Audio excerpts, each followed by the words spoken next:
Welcome to the Tangle with Kyle Ridley. It's a big week here on the show. I am speaking with the legendary, inspirational, influential for so many of us through the decades, Dan Savage. I mean, need I say more? He's been writing his column for nearly 30 years, since the early 90s. He's had more than 1,000 episodes of his podcast, 7 books. We get into all of that. And yeah, I mentioned last week that I was a bit intimidated going into this interview because how do you cull all this information and all these questions based on this iconic career? And he's 61 now. I'm 41. I always love to learn from people older than me, but this was this was just a big moment for me, and I was a little nervous. I don't know if you'll be able to tell, but I think I kept cool and hopefully got some questions in that he's not been asked before. I think he's been asked everything, but there were a couple questions that kind of got him, or at least he didn't want to fully answer them because, he's actually pretty private. Even though he is a sex columnist, he's not writing about his sex life, but I tried to ask a little bit. So excited for you to hear that. As far as what I am tangled in, you know what? It's a tough one because I've actually had a rough few days and it's just been an issue with me as far as opening up with people. I'm getting better at it, but I've opened up a bit on this podcast and I think that's helpful, and receiving your messages is very sweet and comforting. But I still struggle with opening up with friends and even my partner at times. And even in my marriage, I struggle to opening up when I am going through stuff. Therapy has helped, and I have the tools, and I've constantly working on communication. Sometimes we fall into old patterns, and I've talked about that as well. But the weekend kind of just threw me for a loop. I have had some family issues. My grandma was in the hospital. Fortunately, she's out now, but we spent Mother's Day with my grandma in the hospital, and it was actually a pretty big deal because her 4 daughters all came to town and visited her in the hospital, and several cousins and grandchildren and great-grandchildren were there. So we were all in a room together, and it was just kind of eye-opening and bittersweet to see all these generations in one room and reflect on, my 41 years in this family. And we're all getting older. These things happen. That was one part. And I'm struggling to even talk about everything that I'm tangled in right now because we have such a big episode and I don't want to complain or anything. But yeah, I hit a bit of a depression mode, as one of my best friends, Nick, and I call it. We go into depression mode. And so I've been in isolation mode for a couple days now, but I'm getting out, and my getting out of these periods is much faster. My bounce backs are much faster, but this one has been a couple days going, and I'm being much more productive today. I ran into an ex on Friday night, and it was an ex that I'm no longer in touch with, and it was an ex that I had a big history with. I, uh, I feel like one thing that's really beautiful about my family is that we tend to keep our exes close. And if we can't keep them physically close, if they don't want to be physically close and go to the family functions, then we keep them close in heart and always wish the best for them. Growing up, grandma's house was sort of our gathering place, all the holidays and cookouts and crab feasts. And exes would always be there. All my aunts and my mom and several of my cousins and myself, we've all gotten divorced. Several of the ex-husbands or ex-wives come to the function still because we do care about these people. Uh, and I think that's special because not all people are like that. Not all my exes are like that. Not all my family's exes are like that. And I understand that. But when someone is part of your life for so long, or even a short period that's just deeply ingrained in experience and love and lessons learned, it's weird to be on the other side of that and not be on speaking terms. Or if you do run into each other or do speak, it's very on the surface. That's tough for me. And I've learned to accept it no matter how tough it is. So I ran into an ex that I'm no longer in touch with. And as with all my exes, I would love to be friends with all of them and keep up with each other and see what is going on. But this is very much a divide in that there's no contact. And I respectfully try not to maintain any contact, because it's hard to give outreach and then not receive anything back. But I'll send some happy birthday messages or check-ins here and there, and they don't have to be reciprocated. I think that's also part of my process. I need to accept that it doesn't need to be reciprocated. And I also sort of reflecting on bumping into this person and just having a couple minutes, and we were all smiles and did very surface level catch-ups. It sort of stung because I think there is a lot I would like to say. I think there's things that I've learned since our breakup, things that I've reflected on, I have more objectivity on, things that I almost feel like, oh, I can explain this, or I want to, rehash this or apologize for this. I also realize that is probably more for my sake. And so I need to accept that that's not where that person is at and probably never will be at.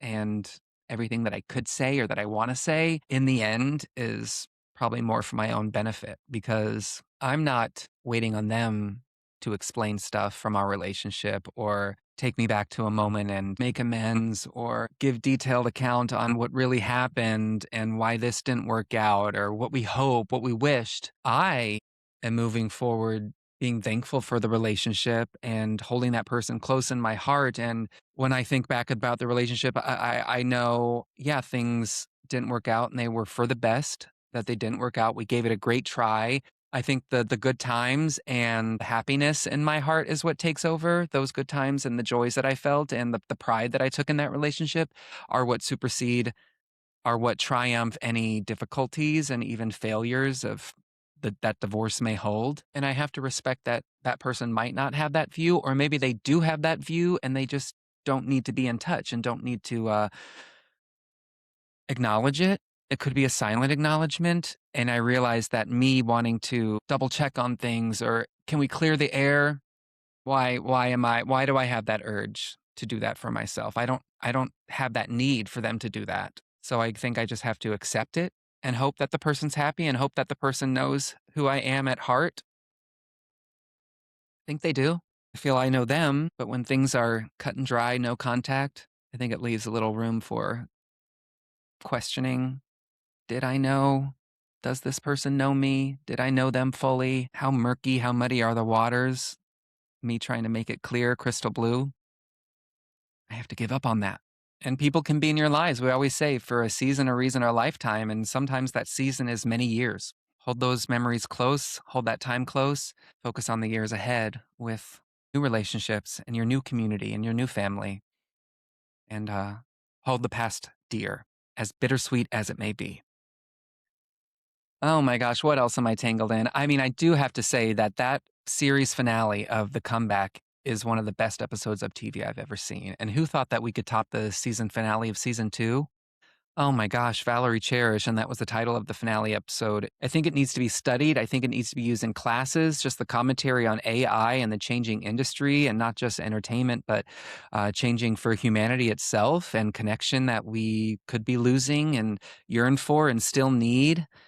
And the ending, just her monologue at the end, where they did the shifting video from, black and white all throughout the 50s and 60s, all throughout getting to color and then standard definition and then high definition and then crystal clear image to now. It was just, uh, I just need to go rewatch it right now. Definitely brought a tear to my eye. And I know the competition is stiff this year with the Emmys between Jean Smart and the final season of Hacks, but it needs to be Lisa Kudrow for the comeback. And she's been this character for 20 plus years at this time.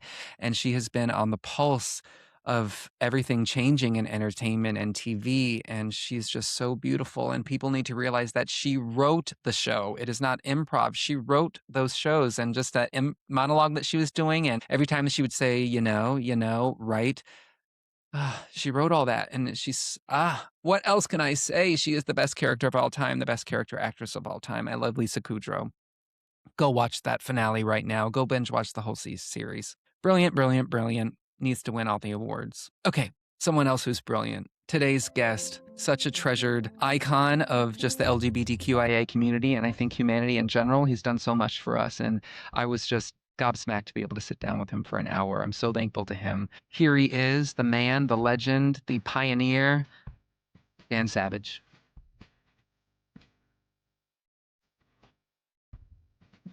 So excited to speak with you. I've been an admirer of yours for years. It's one of the few times I'm a little intimidated because there's just so much to cull from, and you've been asked everything. But hopefully, we'll get some in there that spark your interest. Well, don't be intimidated. I'm just an idiot. So, Oh, so sweet. So 35 years of the Savage Love column, 7 books, more than 1,000 episodes of Savage Love Cast. You've done TV and you've EPing TV shows. You're an activist, you're a speaker. Obviously, I think a husband and a dad, probably what you feel closest to. But is there at the core a passion of what you want to be remembered by as far as work?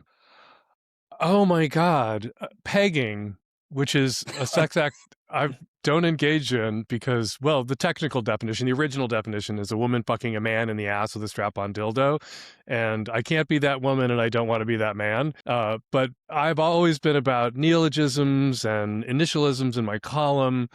And years ago, decades ago, people would write in back when strap on sex was sort of having a moment because all of these feminist sex shops suddenly opened that were inviting, and you could go there with your partner, and they weren't like skeezy places you wouldn't want to bring your wife or girlfriend. And straight people started going there, and they started seeing the harnesses and the dildos that lesbians were buying.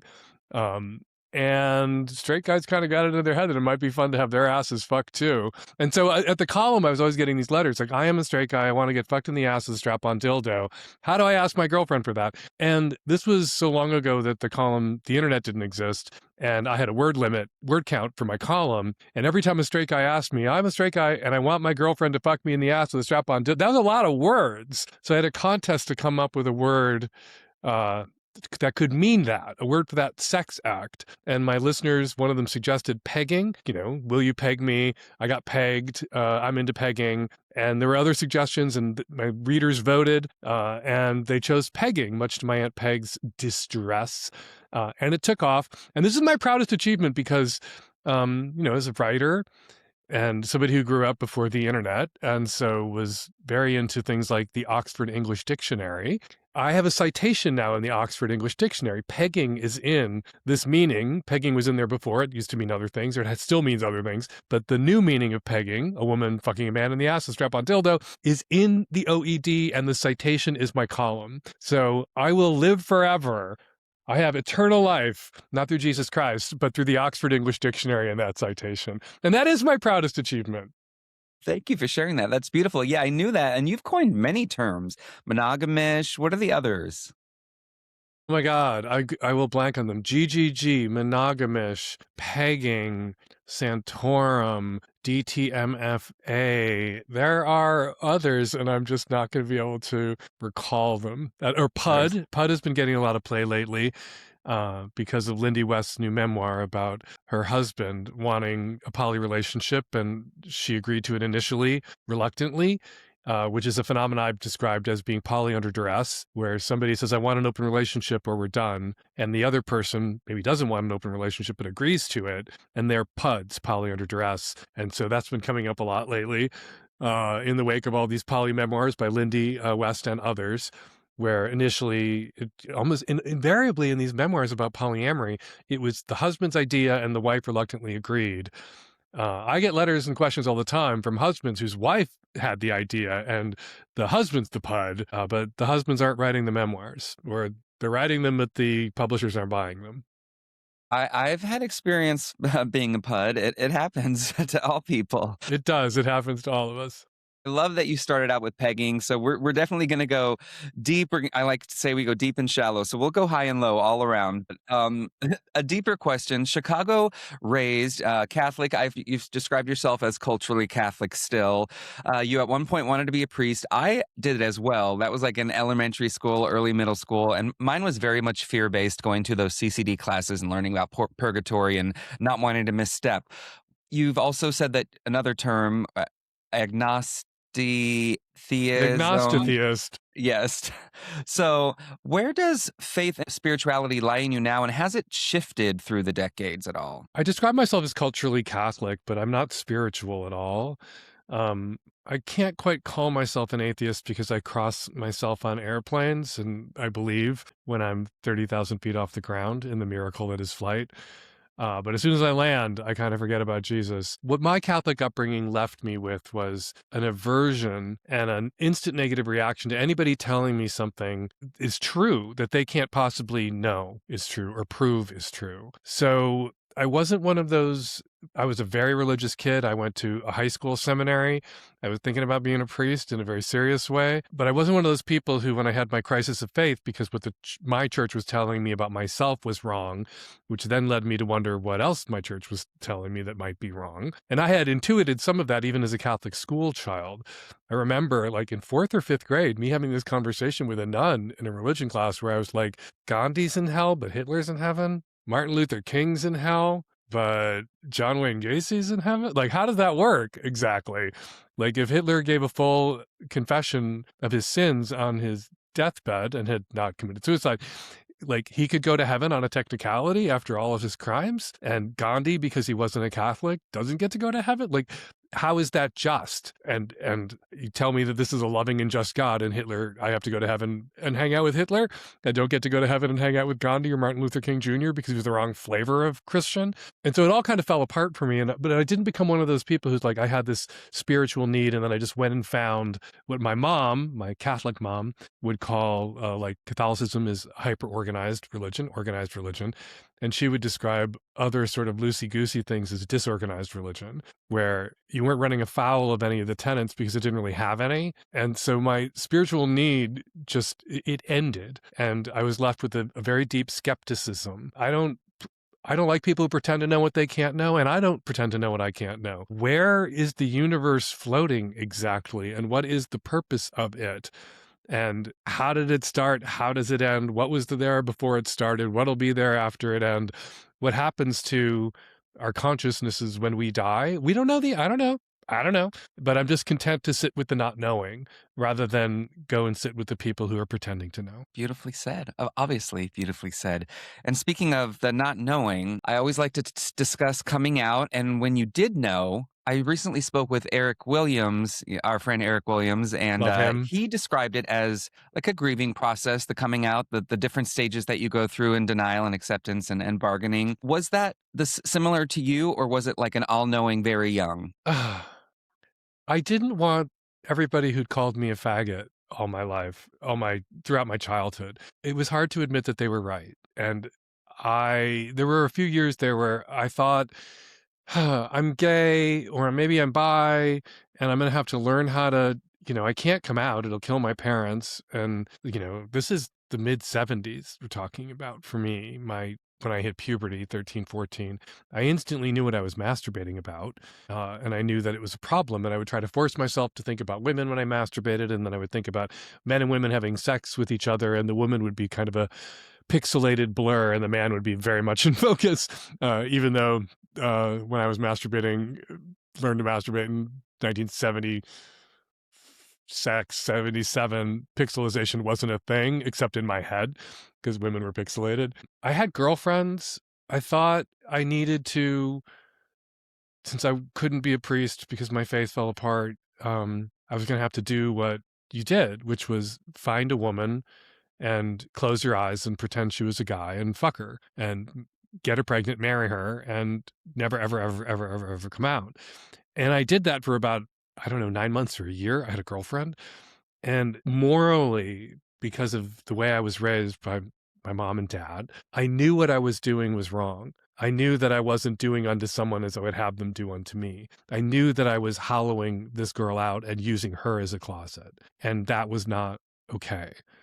And I was going to have to come out. For gay men of my generation, I came out really early. I came out as a teenager. I came out still in high school. In dribs and drabs, came out to some people, not to others. Came out to my mom, but not my dad. Came out to one of my brothers, but not my other brother or sister. And at first it was, I did grieve it. And I grieved it very much on my own and without any support.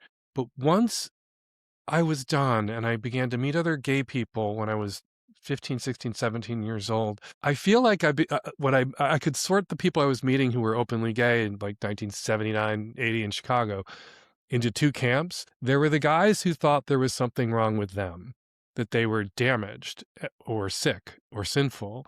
And there were the guys who thought there was something wrong with everybody else, that we were fine and everybody was crazy. Not that everybody should be gay, but that everybody had a problem with us was kind of crazy because we weren't doing anybody any harm. And the only way we could do people harm was by pretending to be straight, was by going into the priesthood and being a time bomb waiting to go off and do something because sexuality will not be denied. Do something awful, abuse the power that you might accrue in the priesthood. We saw what that looks like. Or marry a woman, that would be wrong. And that the only way could be ethical was to do what we were doing, which was to come out and love each other. And I was just really glad. Like, yeah, I faced a lot of grief and pushback. Like, I came out in 1980-ish. Ronald Reagan was the fucking president. 2.5 years later, 3 years later, the HIV/AIDS crisis kicked off. It was a rough ride. But I never felt like I wanted to get off it. You and I are almost 20 years apart to the day. I started exploring at the same time, right around 15 or so, but it was also the dawn of the internet. So I really had my basement keyboard and those AOL chat rooms to get me started. Can you describe how you got started back in the day? Because I think sometimes we forget. I mean, there were ads in the paper. Was it just certain places that you just learned about, a look that you would give people? How did you find people? I was lucky enough to grow up in the city of Chicago, and we stayed there because my dad was a cop. My dad was an Irish Catholic cop and an Irish Catholic deacon in the first class of the permanent diaconate. My family was very, very, very Catholic. Because I grew up in Chicago and hit puberty in the 70s, it was when gay neighborhoods began to emerge into the public consciousness. So I knew that if I took the Lincoln Avenue bus through the city or the Clark Street bus through the city, I would be passing through the gay neighborhood. And like a little bit on safari, I would sometimes take the bus and look out the window and I would see gay people. I was like the first generation of young gay kids who weren't out yet, pre-gay kids who benefited from openly gay people existing in the world and just living their lives and demonstrating to young gay kids who were still closeted that you could have a life. Founded the It Gets Better Project with my husband, was asked a lot when I started it if there was anything like that for me, or I wish there was something like that for me when I was 14. And I said there was, weirdly. And it was two guys in line at the movies to see Logan's Run at Water Tower Place movie theater in the 70s. And my parents took me and my siblings, and there were two guys in line in front of us holding hands and wearing very tight Levi's that had been sanded at the back so you could really see their butts. And they were holding hands, and my mom's there with her 4 kids, and she puts her arms around me only and pulls me toward her, and then looks at my dad and says, "Those men are weird." She's not worried that my brother Billy's going to run off with those guys or my brother Eddie's going to run off with those guys. She's worried that I'm going to run off. So she fucking knew, even though when I came out to her later, it was a surprise. Like deep in her subconscious, she knew. And that was painful, really, to hear my mom say those men are weird, and for me thinking I'm one of those guys. Like, I'm them, they're me, and they like filled me with hope. Like, here they are, fucking brave enough to be in the line for a movie theater in Chicago in the 1970s, 5 people in line away from a Chicago Catholic cop with a gun on him, holding fucking hands. And like, they had the balls and they were in love and they did not give a fuck. And it was such an example to me of how I needed to move through the world when I came the fuck out. And I'm so grateful to those guys. I like, if I could do any, like if I was Elon Musk, if I had unlimited resources, I wouldn't go to Mars. I would try to find those guys. Like, hopefully they survived the AIDS crisis, because I would just like to thank them. Yeah, it was pretty groundbreaking back then. I mean, it's still hard for many men to still hold hands now. They're self-conscious about it, or certain areas they don't feel safe.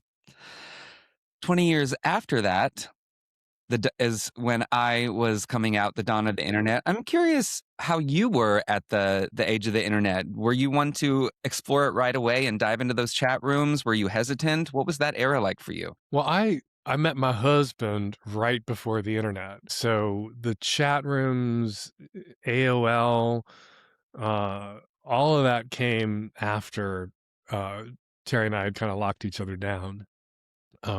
First 4 years we were together, we were monogamous. And so we didn't jump into the marketplace. Although, because I was a sex writer, I had signed on at work and I looked at gay.com and I looked at Craigslist ads and I was conversant. I've also gotten onto Grindr a couple of times, like more than a decade ago, just to see what the culture and life of it is like. But I never hunted for dick on the internet. And I talked to a lot of younger gay people, who there's an upside to how easily available dick is on the internet, and I think there's a downside because you used to have to develop a certain amount of social skills to get out there and find a boyfriend or find a guy, or even just learning how to cruise. But you used to have to enter places with other gay men in them and be socialized. And now you don't necessarily have to do that. You really did come out when you walked into a gay bar. You came out to everybody in the room. And even if you weren't out to anybody else in your life, you had come out to everybody in that room. And if that was the only place you as a gay person could find potential sex partners or romantic partners, you walked into that room. And the upside of the internet is like it really connects people. People aren't so alone. Um, People can find support online that they couldn't before and information they couldn't before. The downside is it can deprive you of that stepping through the airlock moment that's so important.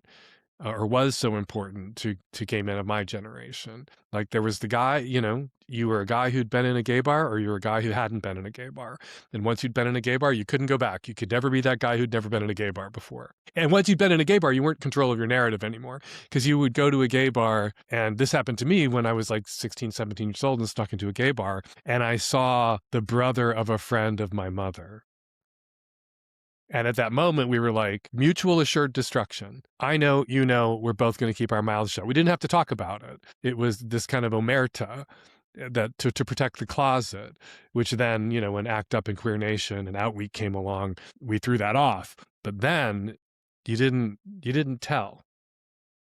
Yeah, I mean, we've obviously progressed a lot through the decades. We've also had many setbacks. Do you find younger generations, are you comforted? Do you find them hopeful, full of hope? Are they doing the work? Are you worried about our history erasure? Because I think millennials, I'm 41. I was born in 84, but we were raised knowing all about the AIDS crisis and losing a generation. And a lot of it was fear based, how we were taught. Are you worried about people forgetting about it now? I got, I have sun damage on my arms because I've always been a cyclist and I never use sunblock. And I went in and got them treated, and it looked, and like to get the damage treated, they basically burnt my arms in all these places. And it looked like I was covered in KS lesions, Kaposi sarcoma, which was an opportunistic infection that killed people who had HIV that had regressed to full-blown AIDS. And I said something to this guy who was in his 30s, very early, I think he was just 30, and in the sciences. And I said, "Oh God, I'm sorry, looks so weird. Like, looks like I have chaos." And he looked at me and went, "What's chaos?" And I was like, "Oh, right. Oh, okay. Kaposi sarcoma. It was an opportunistic infection. What's an opportunistic infection? Oh, well, that was one of the ways that people with HIV died." And he's like, "I thought HIV killed you." And I was like, "No, HIV destroyed your immune system. And then random shit that you could have resisted if you had an immune system, random shit would kill you." Those were called OIs, opportunistic infections.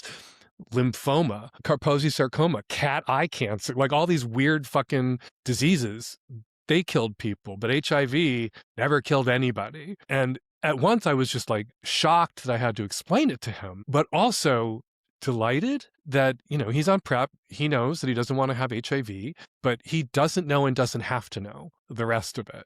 What we had to know during the terror of the HIV/AIDS crisis to protect ourselves, what we lived with day in and day out, all the acronyms. He didn't have to know any of that. And because gay men don't raise the next generation of gay men, our history is not passed on like it might be in a Jewish family where the history can be passed on even if it's not taught in schools. People learn about gay history in a kind because they're self-motivated to, or there's a kind of lateral pass where, as in the case with me, much older than this guy, 30, I'm 60, I'm twice his age. There's this kind of lateral pass of information that he now has that he didn't have before, which is, I think one benefit of age gap relationships in the gay community being as common as they are is that is one way that the history of the movement gets passed on, sexually transmitted history of the movement. Yeah, there's pluses to there's definitely not as much fear, which is good, but we don't want forgetfulness to pop in there as well. Or misinformation. I'm constantly, another young gay friend, told me that the movement for marriage equality was a betrayal of gay liberation. and I murdered him, and he is dead. No, he's not dead. I didn't murder him, but we had a long and impassioned argument about it, because when the gay liberation movement started, the goal was stop arresting us for having sex. Leave us the fuck alone and allow us to be openly and identifiably gay in public without being attacked. And we had secured those rights. We had secured the right to suck a million dicks and go to the Pride Parade in an appalling outfit. And movements move on to unsecured rights after securing previously unsecured rights. And the HIV/AIDS crisis made it really clear to those of us who lived through it that the right to wed, the right to determine for yourself who your own immediate next of kin is crucially important to function as an adult in the society, and especially important for anyone who's gay or lesbian or bisexual and in a same-sex relationship whose family of origin is homophobic. Because what we saw during the HIV/AIDS crisis were men in their 30s, 40s, 50s dying in hospitals, and their partners, their boyfriends of 5, 10, 15, 20, 30 years being dragged out of their hospital rooms, locked out of their apartments, barred from funerals, not told where their partners had been buried because they weren't the spouse, they weren't the husband, they weren't family under the law. And that is what motivated and drove the marriage equality movement at the start. It wasn't gay white men all deciding it would be really fun if we could have a bachelor party and an engagement party and a pre-wedding dinner, whatever the fuck that's called, rehearsal dinner, and a wedding. It wasn't gay white men wanting to have another party. We have plenty of parties. We can have as many. I hate parties. I don't go to parties, but there's no shortage of parties out there for gay men before the marriage equality movement succeeded. It was this missing right. And that makes me psychotic.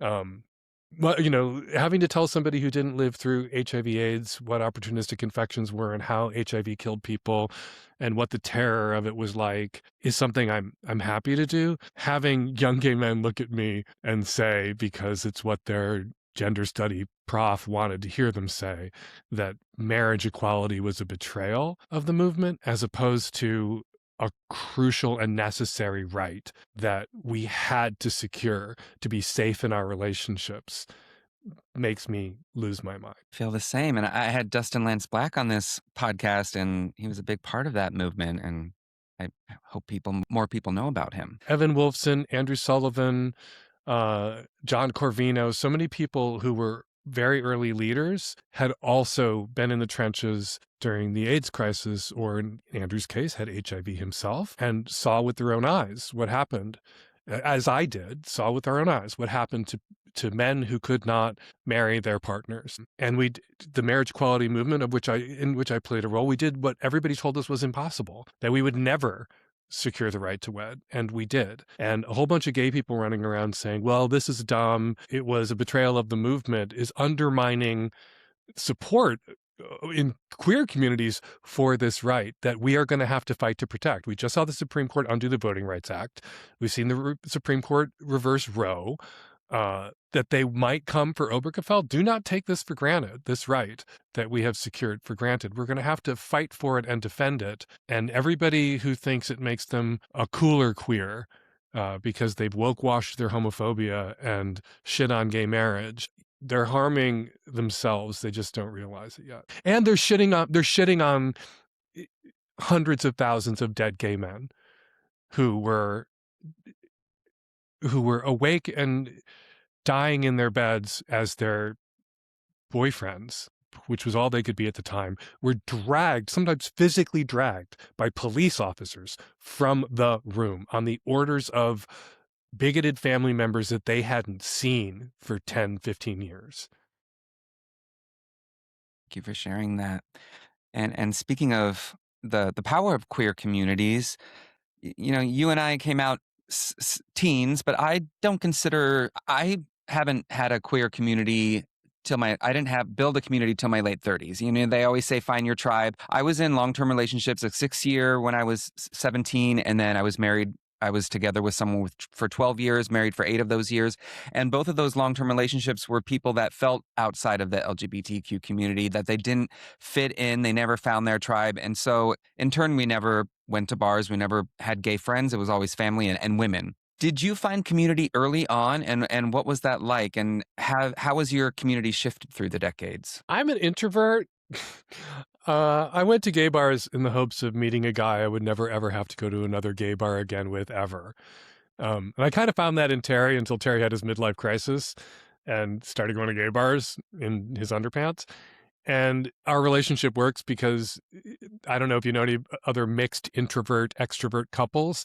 It only works if the introvert is allowed to stay home and the extrovert is allowed to go out. And so Terry goes out, I stay home. It depends on what you mean by finding your community. Like when I was young and gay, the line of bullshit I was sold was you're gay and lesbian brothers and sisters. And there's this community waiting out here for you to embrace you. And then you come out and what you find is gay people can be awful and that gay people don't deserve the benefit of any doubt just because they're gay people too. And that, I have brothers, I have 2 brothers, and neither of my brothers have ever broken my heart, giving me an STI or a rope burn. All of those things happened to me at the hands of my gay brothers. And so community, when we use that word, it has this kind of pastel, bubble wrapped, like cozy connotation about you're going to be welcomed and accepted. And it's just not true. Community, it's more like a space. We should call it the gay and lesbian opportunity. You can get out there and you can meet people. You can, as a lot of people say now, in the community, find your tribe. You can find your people.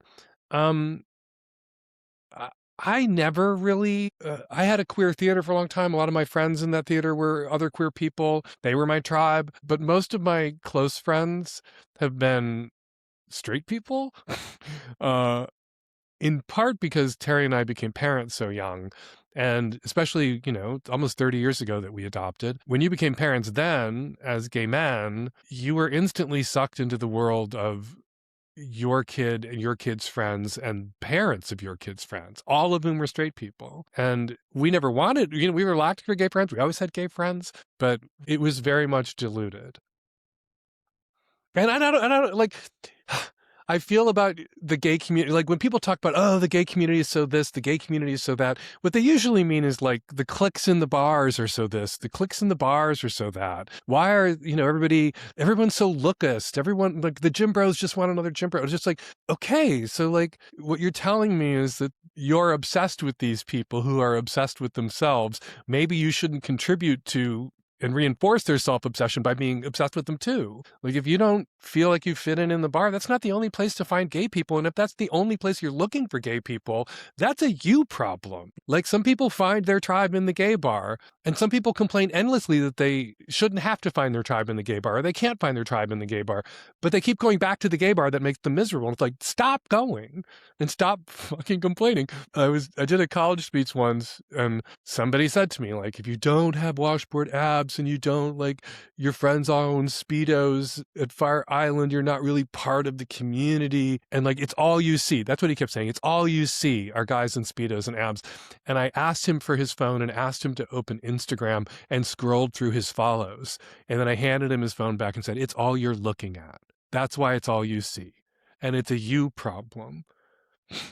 Maybe you should follow Barney Frank. I promise you, this is like 20 years ago or 15 years ago, Barney Frank is not posting Speedo pics. And maybe you should follow some gay men who are playing in symphonies and doing other shit. But if all you look at are the guys in Speedos, you're not allowed to complain that that's all you see. It's true. And it's definitely changed. When in the 90s, when I was growing up, we saw one-dimensional characters on TV and there was no internet. And then, now it does take work, though. We see a lot more representation, but still a lot of it can be skewed. And if you're on the outside, you can just feel like you don't fit in. So just for background, when I went through my divorce, I sort of was like, I want people to grow old with and travel with and have fun with. And I've never had male friends really even. And so now there's the app. So I got on the apps and started doing coffee meetups, just coffee, 30 minutes, conversation, regular stuff. And I made a list. I made it fun. I made a list of like 150 people. You're not going to connect with everyone, but 30 minutes to meet someone new. And I have I've, have some great friends from that and people that I think I'll grow old with. But it is scary. You have to put yourself out there, I think. You have to not just find your tribe, you have to build it. And yeah, I think it's great that you've done that. And part of me would like look at your Instagram feed and see you hanging out with a bunch of guys, and I would be like, oh, why don't I have that in my life? I'm jealous. But the other part of me is like, you don't want that in your life. You'd have that in your life if you wanted that in your life. I'm just such an introvert, that I'm one of those people who's happy with, they talk about straight men when their wives die who can become very isolated because their wives handled the social aspect of their coupledom, like set up all the dates with friends and all the dinner parties and all the relationships flow through the wife. That's me and Terry. Like everyone I know through Terry. Every time I'm with more than one other person besides Terry, it's because of Terry. And I'm fine with that. I'm fine with that. I will predecease him because I'm older and I won't have to be an isolated widow one day. And I'm fine with it. I think that's a beautiful balance. And, speaking of your husband, Terry, you've been together more than 30 years. You did coin the term monogamish. I like to know, because I've gone through this with some of my partners, sharing crushes. Is that something you guys like to do, like celebrity crushes or guys you see? Oh, Do you still find that fun? absolutely. Terry and I talk about boys all the time, and we send each other, if somebody DM'd him on Instagram, which sometimes happens. It's how he met his boyfriend, actually, DMing him on Instagram. He'll send me the link and I'll do the same. And yeah, we talk about other guys we think are hot all the time. It's part of the fun of being in a gay relationship. It's harder to navigate in a straight relationship because you're both not going to be attracted to the same person. Luckily for me, I don't have that kind of insecurity where I think, oh, this guy's hotter than me. Like this guy whose picture you sent me or this guy who's in your DMs is hotter than me, because I'm not jealous in that way. And I'm realistic. Like there are guys out there who are hotter than me. And I take the win that Terry, of all the guys he could be with, wants to be with me and is still with me 30 years later. And so like eventually you have to take a yes for an answer. And I may not be hot. There are hotter guys out there, but I'm hot enough for Terry. I think you're just as hot. And speaking of Terry, I met Terry a few years ago. He fitted me for my first harness at Ah, MAL. oh my God. Yeah, Terry Yeah, works for Mr. S at big events. yeah, yeah, Um, yeah. And you stra- come to DC sometimes.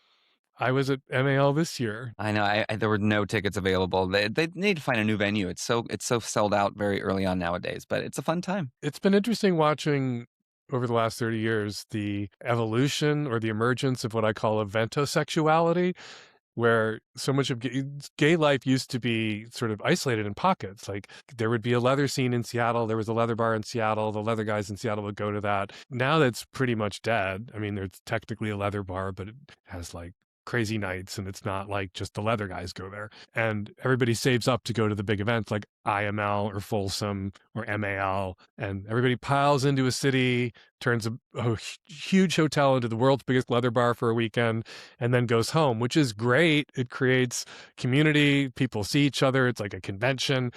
There are downsides, as we saw with how rapidly monkeypox spread because of eventosexuality, because of everybody going to the same city at the same time, everybody fucking, and everybody going home and fucking everybody else. So there are upsides and downsides to eventosexuality. I always think of the cleanup crew for those hotels. We tip. Like gay men, they love us at these big events because we never forget to tip the maid. I just love to ask about crushes, gay awakening crushes, and then current. Do you share any current crushes, like with Terry? Any celebrities you both love? My first celebrity crush was Leif Garrett 8 billion years ago on the show Family, where he played Christy McNichol's boyfriend. Peter Frampton, there's a type, a lanky, tall, blondish guy with a giant head of hair still turns my head. It's crazy what you imprint on when you're 13 that stays with you all your life. Doesn't mean my tastes haven't evolved. It doesn't mean you have to look like Leif Garrett, or it would be appropriate for me to be with somebody who looked like Leif Garrett did in the 70s. My tastes are much broader, but like that puts my head on a swivel when there's like some hot 20, 30, 40-year-old who looks like Peter Frampton did in the 70s. Tell you, Dan, 2 years ago, before my hair was almost to my ass. I had My hippy God. dippy hair. Yeah, I'll have to dig out a photo for you.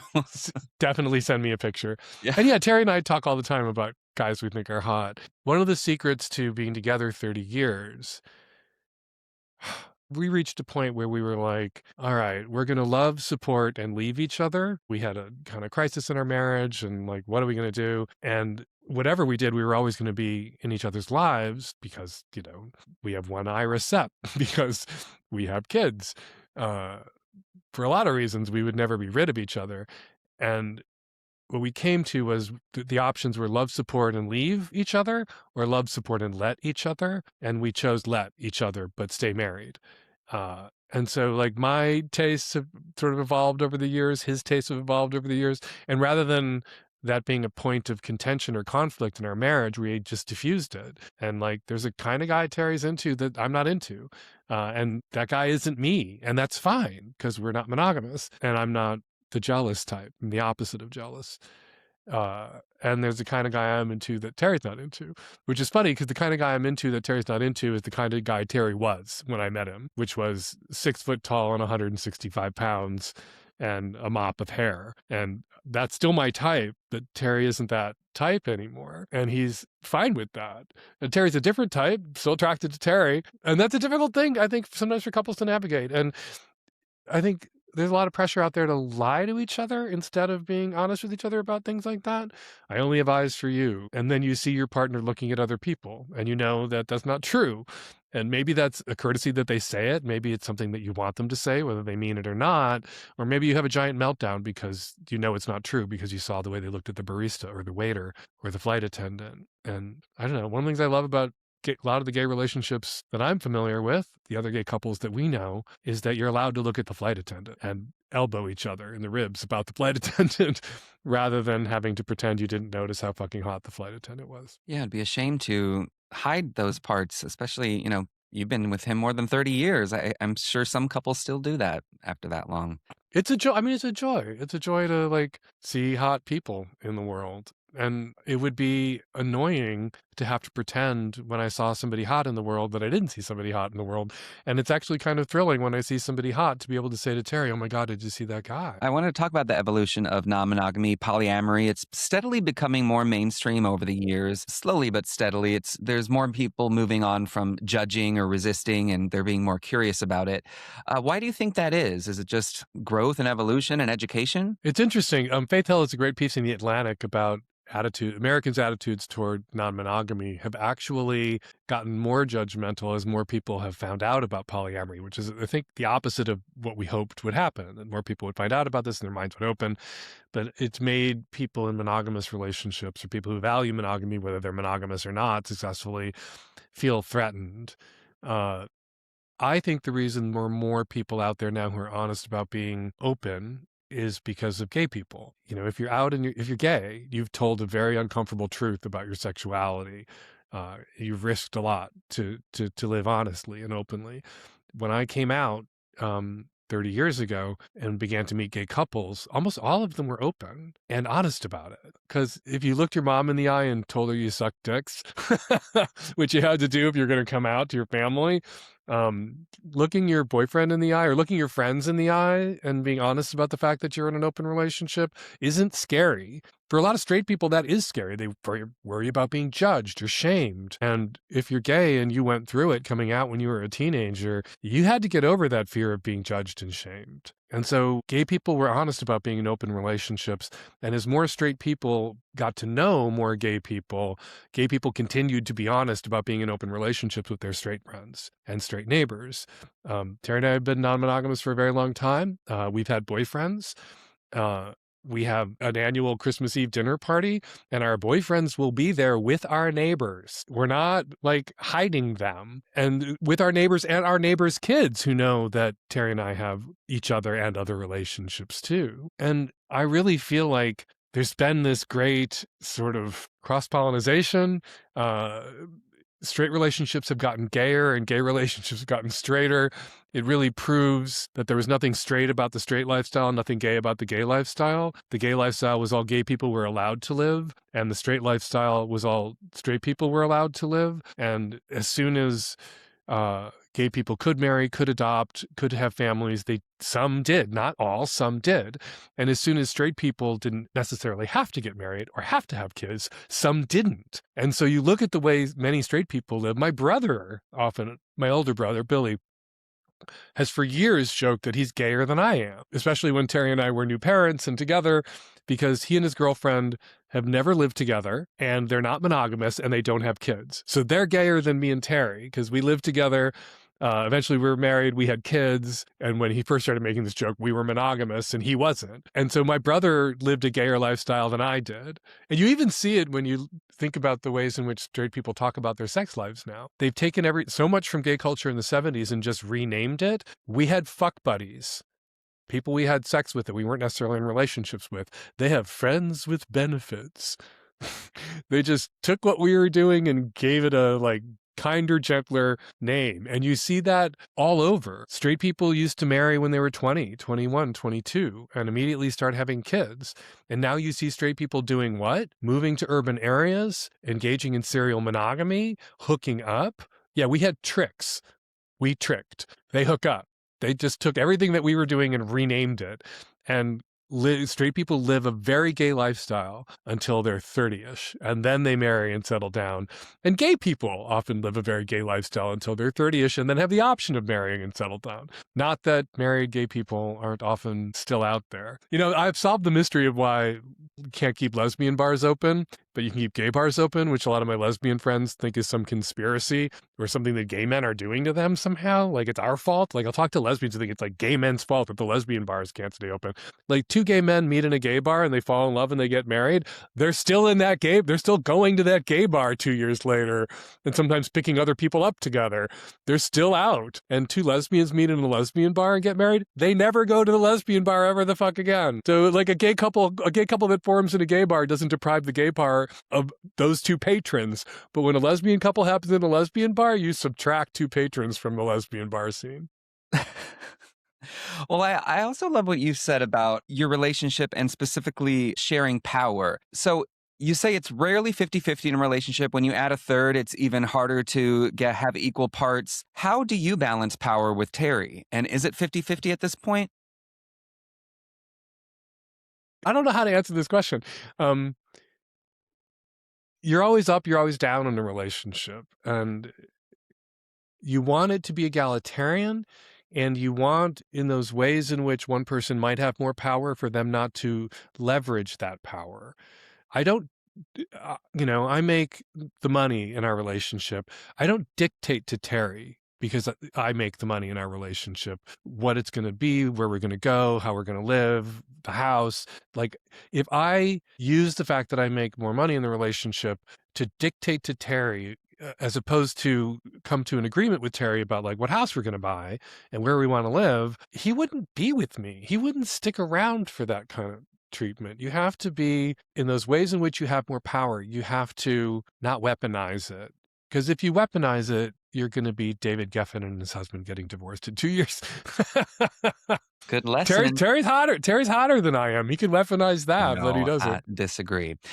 You've also mentioned you guys have boyfriends and you keep in touch with boyfriends. You've broken up with boyfriends. I'm curious about the process of breaking up with a third. I know the boyfriends are typically separate, right? Or sometimes they're together. Is it a joint conversation? We need to break up with this person.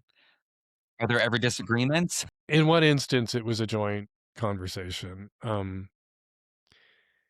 Like all couples who are open and poly, we've, he's had boyfriends that I didn't like. But that's like your mom having a sister that you don't like. It's like, that's your aunt. You have to like make the best of that relationship. You can't like have a high conflict relationship with your aunt, because it's going to make everybody else at Easter uncomfortable and they're going to think you're the asshole, right? So you like make the best of those relationships. we've had almost nothing but good experiences with boyfriends, even boyfriends who were in our lives for a little bit and then exited our lives because they wanted primary partners or because they moved away or moved on. Everybody has this idea in their head that when a relationship ends, it ended ugly, that there was a fight, that there was a conflict, that there was a showdown, and it blew up. I think when you're a long-term couple and a guy comes into your life and you become briefly a throuple, or that guy becomes the boyfriend of one of you, that there's this understanding that this is going to be a short-term relationship and hopefully a successful one. And that's been our experience. Like, all the guys who are our boyfriends, save one, are guys that I still text with and we talk with, and who, if they're in town around Christmas, they come to the house, and it's always good to see them. And also, like, Terry's been with his boyfriend now, Tom, for 10 years almost. And I've been with my boyfriend, whose name I can't use because he's a shy person, for 13 years. So these aren't, they're not all ships passing in the night. But the power thing is interesting when you talk about, I think there's no such thing as non-hierarchical polyamory. Like, Terry and I are married.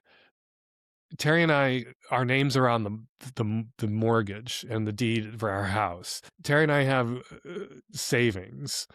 And, if you're Terry's boyfriend for 6 months, you don't have equal say in this relationship. Your opinion is not welcomed about when it's time to replace the roof. Shut up. And that kind of equal say is earned in time. When Terry met Tom almost a decade ago, we wouldn't have consulted Tom about whether we were going to sell the house or move away or move somewhere. Now we would. Now Tom's opinion about that matters, and Tom would very much have a say about where we lived or whether we were going to sell the house. But like 2 months in, 2 years in, no. Tom was actually told to shut the fuck up about some things. And he would have, like, he got upset. Like, I feel like I can't compete with how long you guys have been together. And the dishonest answer would be, oh, no, you matter just as much and you're just as important. And this is a 3-way partnership. And the real answer was like, no, you can't compete with how long we've been together. We have this history. And as a third coming into a going concern, you're going to have to adapt to us. Like, we're not, and become a part of this relationship. But now it's different. Now it's not, he's been with Terry for a year and I've been with Terry for 20 years. Now it's, he's been with Terry for a decade and I've been with Terry for 3 decades. So it's gone from, I've been with Terry 20 times longer than you've been with Terry, to I've been with Terry 3 times longer than you've been with Terry. And now he has much more of a say because he earned it. Thank you for sharing that. I do want to talk about Savage Lovecast because more than 1,000 episodes, it's incredible. Hardly anyone does that. Are you ever jaw dropped at this point? Has there been anything that gets asked that you're like, wow? Recently got a question from someone who was like 22, 23, gay, and brought his boyfriend who was 33 home to meet his parents. And his boyfriend, when he was 23, so when the caller was 13, his boyfriend had met his parents and had a 3-way with his parents. Wow. And, I wanted to live in a world where married couples, straight presenting married couples, where the guy was bi, that they could occasionally have 3-ways, have very special guest stars and still be socially monogamous and be perceived to be monogamous. I wanted to live in a world where that was possible. I didn't realize that helping to make that world possible would one day result in a guy dating a guy who had fucked his parents when he was 23. That one kind of blew my mind. That one made me feel bad. Like, oh my God, I helped create this world where married straight couples could go to Miami and have an adventure and, pick somebody up in a bar. And I didn't think it all the way through that guy that they picked up in a bar might one day, because the world is actually very small, meet the son of the couple that picked them up in the bar and date that guy and get brought home to meet the parents. And then, oh my God. It seems you've seen and heard it all at this point and experienced a lot also. Is there anything you haven't experienced that you're still curious about, still want to try? Sexually? Yes. I can't talk about it. I started writing Savage Love in the 90s and hosting the Lovecast a decade later. And like a lot of 90s sex writers, I wrote a lot about my own sex life. And then I met Terry, who was a very private person at the time. And he said, oh, once he realized what I did for a living, you can write about your sex life or you can have a sex life with me, but you can't do both. And so I chose to stop writing about my sex life. And what I'm trying and what I was doing. And I think that's why, thanks to Terry, my column has had such longevity, because it wasn't about me. I wasn't out there doing things and then writing about them and making readers think, well, did he want to do that? Or is he just doing that for copy? The column became just about my readers and not about me. And then when Terry got a little bit more open about who he is and existing in public, then I met my boyfriend I'm with now, who's very private. And so I can't talk about the things I've done or want to do without outing Terry or outing my boyfriend, because it's also then talking about what they're into. And so I can't answer this question. But you can infer things based on hints I drop in my column. I can. And Terry and I don't go to Folsom in Berlin for the food. Couple more questions. I'll race through these. I do want to talk about body image and obsessions. It's something I've started talking about this year. I battled severe eating disorder throughout my 20s. I'm in recovery like 12 years at this point. Have you seen it all? Do you have any insight on the pressure that we specifically put on ourselves? I'm not just talking about bulimia or restricting, but exercise addiction, bodybuilding. There's a level of addiction and obsession and I think isolation that comes with a lot of that. Yeah. I get in trouble here because I actually think it's good to get exercise. I think it's unreasonable to expect that everybody is going to look ripped or jacked or like an Adonis, or all women are going to be a size 0 if everybody has a decent diet and gets some exercise. But it's good to get regular exercise, and the gym is a good habit to get into. Like anything, you can overdo it. Like anything, you can have unrealistic expectations or goals and then live with the constant disappointment that you don't look like that guy over there, and may never, because genetics plays a role, and for some people the needle plays a role, and you can't necessarily compete with that. But if you're not competing with that, you won't be let down or disappointed. Yeah, gay culture can be like, this is that thing. Okay, gay community, gay culture can be so locust, it can be so cruel. But that depends on what part of the gay community or gay culture you're inserting yourself into. There are segments of the gay community where it really matters. It is a cutoff how you look in a Speedo by the pool at Fire Island. And you know what? That's going to be crushing for you if you want to be one of those guys in the Speedo by the pool at Fire Island and you don't clear that bar. You're not somebody who looks good in a Speedo. Then you're going to have to be somebody who's wealthy enough to buy the house at Fire Island with the pool that you can surround with. I've never been to Fire Island. I have no desire to be the guy in the Speedo by the pool at Fire Island. I've never worn a Speedo. I don't know what I look like in a Speedo.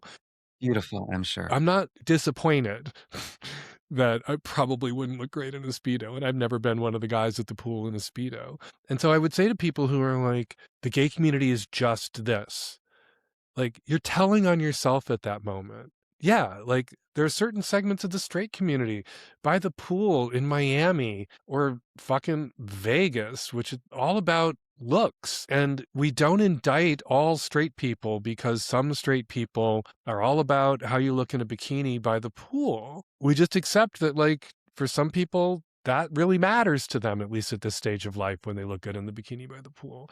And so, yeah, bulimia is bad. Eating disorders are bad. Bigorexia is bad. Regular exercise and feeling comfortable in your own skin and having a decent diet, those things are good. And we should embrace them. We shouldn't be coerced if what you want is foie gras for breakfast and foie gras for lunch and foie gras for dinner, and you would rather die than see the inside of a gym. Well, then, okay, you're probably not going to be invited to the Speedo pool party at the house on Fire Island. But if that only is going to wound you to the extent that that matters to you, and if it really mattered to you to be by the pool in a Speedo at Fire Island, you wouldn't be eating foie gras 3 times a day and you'd be at the gym. Like, individual responsibility and agency plays a role here. Yeah, I think unfortunately sometimes it takes a few decades for us to get that self-confidence and also security in our own skin, but on the other side of that, we place so much pressure on aging, especially when we're in our 20s and our 30s and even our 40s. Have you ever felt that pressure? Do you fully embrace it? Have you always embraced the aging process? When I turned 40, I got some mean messages in 50. I mean, I hate to play the I survived the AIDS crisis card again, but I had so many friends who died in their 20s and very early 30s before protease inhibitors came along in 96 that I'm just thrilled I got to get old.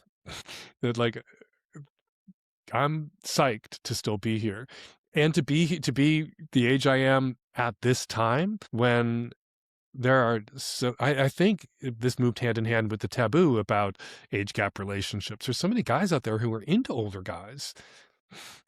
Like guys in their 20s who wouldn't have given me the time of day when I was their age hit on me now. And I don't understand it. I wouldn't be into me if I was in my 20s. I'm not made of stone. I can't say that I've turned down every opportunity. I am in an open relationship. But like there's never been a better time to be a pulled together, vaguely emotionally intelligent gay man in his 40s, 50s, or 60s. It's not like it was when I came out, where like you were dead at 30. You were over at 30. That was the attitude. And sometimes I still see people online saying that, oh, I'm going to turn 30. That's gay death. Da, da, da, da. I'm fucking 60. It ain't gay death to turn 30. Not anymore. Maybe it was in 1982. Not anymore. We should all live by that. I love that. And you seem very glass half full, hope filled. Do you consider yourself a hopeful person, especially in this day and age? Well, I'm a pessimist a little bit and a hypochondriac a lot. The world does seem to be spinning off its axis pretty fast. But yeah, like when I was in my 20s, I obsessed about the guys who didn't want to be with me and kind of overlooked the guys who did. And now I don't obsess in that same way. And it's easy for me to say that with some confidence because I have a husband and a boyfriend, which annoys some people who have neither. And my heart goes out to you, and I hope you find yours. But yeah, like I don't want to go to parties I'm not invited to. And I'm an introvert. It's easy for me to say I don't want to go to parties anyway. My husband and his boyfriend who like to go to parties make fun of me because we're going to a party. And the joke in our house is I always say, am I invited to? Was I invited? And the joke is like, I want to be invited, but I never want to go. But I want to be invited. And I'm always invited, but I never go. Unless the party's at our house, and then I go and hide upstairs and read. You're comfortable at home. You're in your own skin. That's beautiful. This show, as we close out, The Tangle, I always ask every guest what they're currently tangled in that they're loving, immersing themselves in, reading, binge watching, and then what's something frustrating that they need to get untangled from? Oh my God, what's something tangled with that I'm loving? Like I just finished Lena Dunham's book. I was fully tangled in that last night. I haven't read Lena Dunham's book. I will read Lena Dunham's book when I finish reading Twitter. I think I still have like 7 more centuries to go before I finish reading Twitter. Still addicted. I'm kind of addicted to social media in a way that's embarrassing. So that could be something you probably need to get untangled from. Yeah, I need to get untangled from last year. I'm with my boyfriend right now. I'm with my boyfriend for 3 months and then with my husband and his boyfriend for 3 months. I kind of go back and forth. And last year, this time when I was with my boyfriend 3 months, I read 3 books. I was so proud of myself. A book about the Habsburg Empire, a book about the Roman Empire is my Roman Empire. That's one of my straight-coded traits. I read a book about the women of the Julian Claudio dynasty that was fascinating. And I read this other book and I was so proud of myself that I read 3 fucking books in 3 months, where I used to read a book a week or more. And right now I haven't read a book. I've been here for 2 months with my boyfriend and I haven't read a book. And so I feel like I need to untangle myself from all of the distractions of my fucking phone so that I can read deeply again. It's even hard to focus on a show now. It's like you watch a show with the phone in your hand while you scroll. It's a disappointment to me. It's embarrassing how often I'm on my phone. That's what I need to disentangle myself from. What am I tangled up in that I love? Biking, running around, still at my age being as active as I am. I love, moving through the world. Climbed a mountain with my boyfriend the other day to go to a little restaurant at the top of the mountain, have dinner, and then biked all over town and went to the gym for an hour and then went and got another dinner. We got lunch at the top of the mountain, then we went and got dinner. And like I'm running around and I'm, 60 plus, 61 years old, and thinking, this isn't how 61-year-olds in my family lived when I was a kid. And that I feel very much like a child at heart, and that I'm still taking things in and going places, doing things, meeting people. And let me tell you, like, age gap relationships, they keep you young. Yeah. My They just had a whole boyfriend, Netflix show about that. I binged it. It was pretty fascinating. And the first person I was with for 6 years was 25 years older than me, probably inappropriately so at that age. But they're definitely defining. And yeah, I would find you myself kept attracted to older him men all the time. you kept him young. Yeah, And like, one of the benefits if you're the older person in an age gap relationship is you have to keep up, I know. It's which is true. why I climbed that mountain. Dan, this has been such a pleasure. Before I leave, I promised my good friend Jonathan to ask you about the Real O'Neills. Did you like that experience? He loved that show, and he just wanted me to mention it. It was a fascinating experience. Hollywood is a compliment-based economy. You're never allowed to say a negative thing about anything. What was weird about it was I pitched it to ABC executives and they bought it in the room, and then they hired writers who just wrote something else entirely. So I had to kind of like disengage from it emotionally, even though I was an EP. They would send me scripts. All that meant was they would send you scripts, you would send them some notes, and they would completely ignore you, ignore everything you had to say. I loved Noah in it. I thought the cast was amazing and hilarious. I wish their writing was better. Yeah. That's all I can They say. needed your help. And I also wanted to mention your Hump Film Fest, which comes to DC every year. Twice a year. We have Hump in the fall and Hump in the spring. Got a hump.